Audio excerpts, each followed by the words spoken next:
Assalamualaikum Pak Riki. Waalaikumsalam warahmatullahi wabarakatuh. Ya, selamat pagi. Selamat pagi. Gimana keadaannya Pak Riki hari ini? Alhamdulillah sampai saat ini masih sehat walafiat ya. Kita semoga selalu diberi kesehatan. Walaupun kita tahu masih terus juga seperti ini, kita masih tak pakai masker. Begini Pak Riki, seperti kemarin yang sudah saya kasih contoh kasus, kan ada 4 ya Pak Riki, Iya, saya betul. kasihkan ke Pak Riki. Terus kira-kira Pak Riki memilih kasus berapa?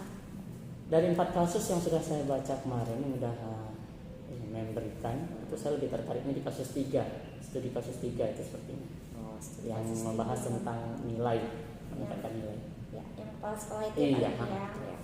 Nah, kalau Pak Riki sudah memilih kasus 3 nih, kira-kira keputusan seperti apa yang Bapak ambil untuk menangani kasus tersebut?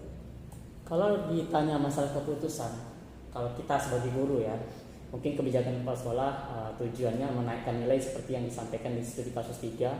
Itu tujuannya agar 25% anak katanya bisa masuk PTN negeri. Otomatis mengangkat nama baik sekolah juga. Namun kita harus tetap berpegang teguh pada kode etik kita sebagai seorang guru. Dan penilaian yang kita lakukan itu harus real, akurat, tidak asal-asalan. Kalau memang ingin menaikkan, ya dari awal itu kita sudah punya target. Jangan hanya pada saat di nilai akhirnya kita harus naikkan. Kasihan juga anak. Nanti anak merasa, guru-guru tahu kok nilai kita ditambah. Sementara kita udah mati-matian ngajar dari mereka kelas bawah. Berarti kesannya jadi membuat anak menyepelekan Betul, kita ya, iya. Pak ya? Sehingga kita bisa diukur sama anak, gitu kan? Dia belajar malas, nilai bagus. Sementara anak yang belajarnya rajin, kan kasihan. Iya. Hampir setara nilainya dengan anak yang malas. Nah, kalau berarti Bapak anggapannya setuju nggak dengan sikap yang kepala sekolah yang ada di kasus 3 itu? Kalau sikap kepala sekolah yang di kasus 3 ini saya kurang setuju. Iya, saya kurang setuju. Walaupun dia punya tujuan, namun kan kita harus mengkaji juga.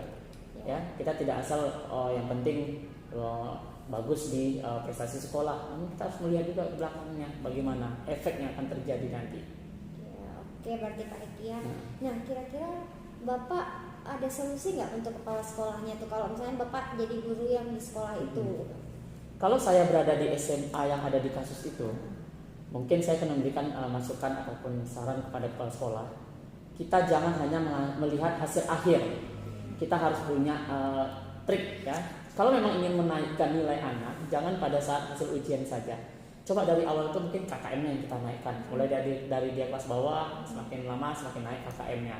Atau berikan pencerahan kepada guru-guru ataupun pelatihan segala macamnya supaya dalam pembelajaran itu ada perubahan.